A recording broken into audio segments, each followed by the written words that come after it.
Well, welcome to the next edition of Catching Up with Coach T. I'm here with head coach Edwin Thompson. I'm Dylan Smith, the new sports information director here at Georgetown University. Coach T, how you doing? Doing great. And Dylan, it's just you're welcome to you. I mean, it's awesome to have you here and excited to work with you.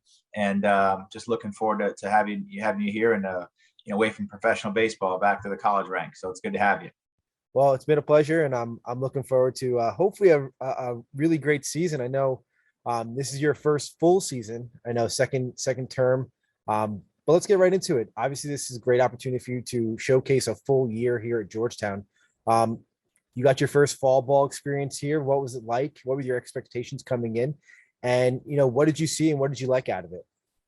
Yeah, I think you're right about the first year. We got here March 27th, is our first practice of this year before our season in the spring of 21. So I think taking a deep breath was probably the most important goal for our staff, our players, just to kind of take a breath and just slow down because everything was so fast in the spring. And so our goals were simple. We wanted to make sure it's always about the individual. We want to individually get our players better from a development standpoint.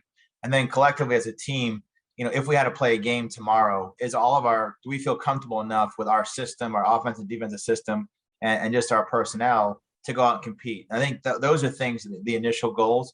And then from there, obviously, there's three phases of our fall. The first part of our fall is the kind of like the evaluation phase. Guys come back from summer baseball. There's obviously you got to understand 20 or so of these players we never met because of COVID. And so we had never seen them in person, recruiting wise. So just getting to know them was a really important part. And then we had our 45-day period where we were competing, practicing inter squads.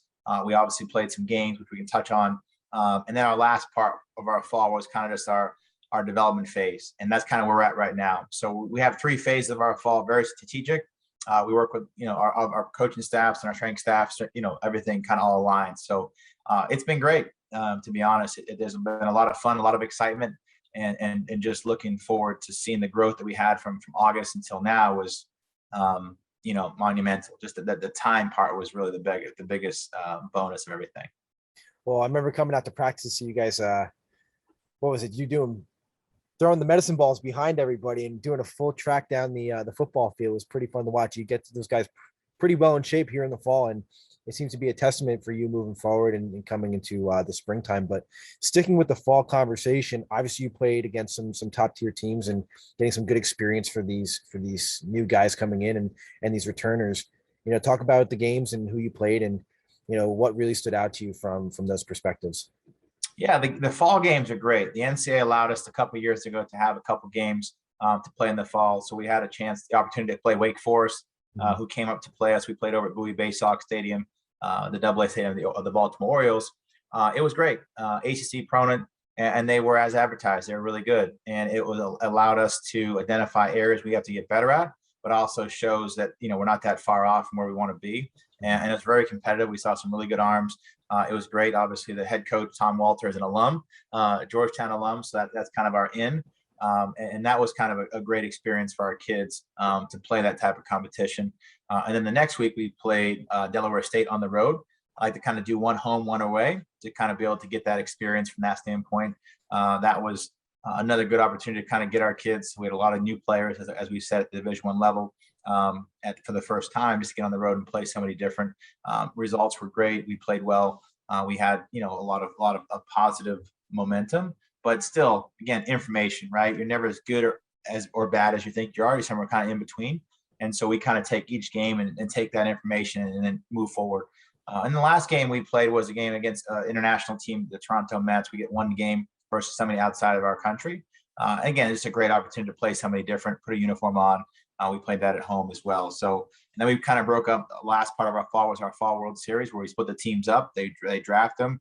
And we had a sweep those first times. So we had 2-0, and Coach McDougal's team, his team won, and it was a lot of fun, a lot of competition, a lot of pride was on the line, and it was overall a good way to kind of cap our competitive phase of our fall. And then we jumped into our development phase with smaller groups, kind of more individualized during the last part of our fall to work on the things we saw that we need to work on throughout the competitive piece. Now, something you mentioned over the course of this last question was, um, just seeing what needs to be worked on, and you mentioned it heavily with Wake Forest and being a team that's been heavily heavily involved in the top 25 and just being involved in college baseball all around. What were some of those things that really stood out to you about improvements, but also, were there guys that really did outshine some others on the team and basically left a mark on you heading into this dull time before the winter sessions come back into play in January? Yeah, I think the overall picture of our team, we have a very good veteran core group of pitchers who has pitched a lot in the college level. We have an offense positionally that have again a lot of college at bats. It's been kind of unique with some guys who are juniors on our team, but they really only played like one full season, Mhm. or this will be their first full season, because of again COVID. So it's a unique team in that sense. I like our competitiveness. I like how we went about our business. We're very professional about how we did things, and I think the growth part. But we had a lot of guys step up. I mean, positionally, Andrew Trufo had a really good fall. Peter Mara had a good fall. He's a new player from Bucknell transfer, and on the mound we had. We return our whole rotation. We return most of our back end bullpen arms. And we added some pieces to the puzzle. So I think it was really fun in practice to see guys go at it against kind of high level competition. And I think you're like I said, there's just things that we know we have to get reps on once we get back in January. But that's kind of just standard stuff. And I think overall, again, we felt really pleased of the growth from August until now to kind of be in a good spot to go out there and get ready for opening day this spring. So shifting gears a little bit here, I know you are heavily involved in community service aspects, and with Georgetown's values being integrity, formation, winning, mastery, and inclusive community. Talk about a little bit of the community service aspect. Obviously in the last month since I've at least been here, I've seen a handful of opportunities that you've taken your guys on, and obviously you're doing your part in this wonderful community in the DC and DMV area, and shine a little light on what you've been able to do in the last couple of months.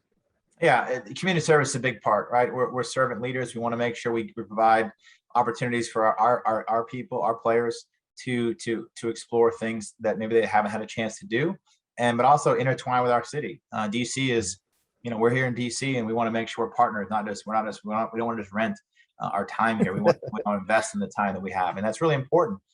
Because our players are going to be here for 4 years.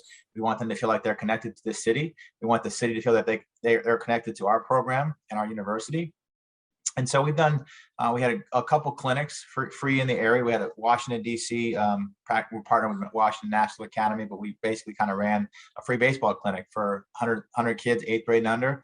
It was a great day, just fun, just playing.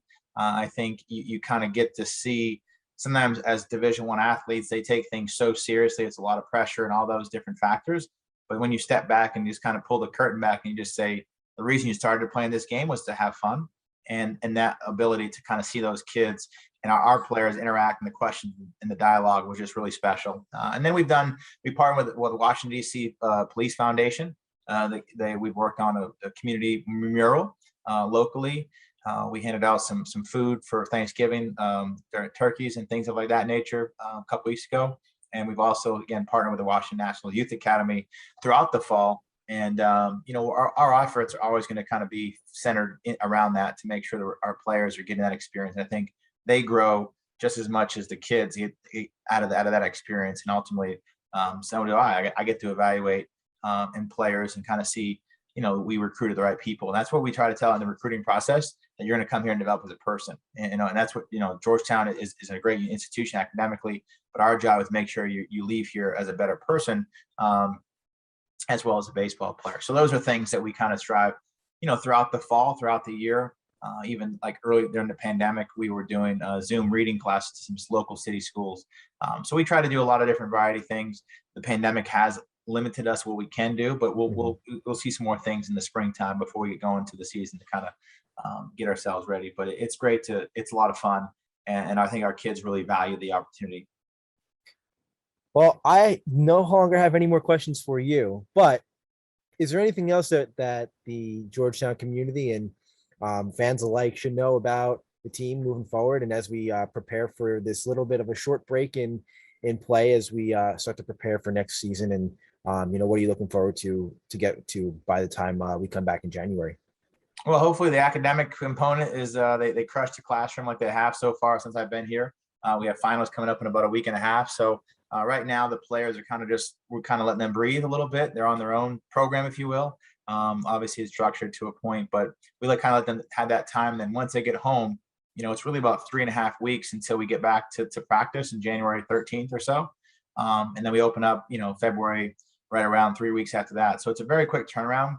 So they kind of know that time. And I think the biggest thing is just be patient with any team we have early on in the fall. We have 6 non-conference weekends before the Big East play. So, our goals are always really simple, is to make sure we're playing our best baseball once we get into Big East play, and then hopefully have a good sound of what we do and how we do and our identity by the time that happens. But, we'll have a good sense when we get back and what guys do over the break, and we'll prepare accordingly. And just looking forward to, like you said, the first full kind of cycle of us in our season standpoint. So it's been great to see so far, and I'm just looking forward to getting the fans back out in the ballpark and all those different things that we didn't have the opportunity last year, and excited to showcase what we've been working on. Well, that about does it here for us. Coach Thompson, thank you so much for sitting down and chatting with me. Wish you the best of luck come this next December and January, and we'll be meeting right back here not too long from now. Sounds good. Thanks so much, Dylan. Welcome again to the Hilltop, and all the Hoya baseball fans out there. We'll touch base to you guys all soon, and keep supporting us like you guys always do. Thank you so much. For more information on Georgetown baseball, please visit guhoyas.com. On behalf of Coach Thompson, I'm Dylan Smith. Thanks for tuning in, and this has been Catching Up with Coach Thompson.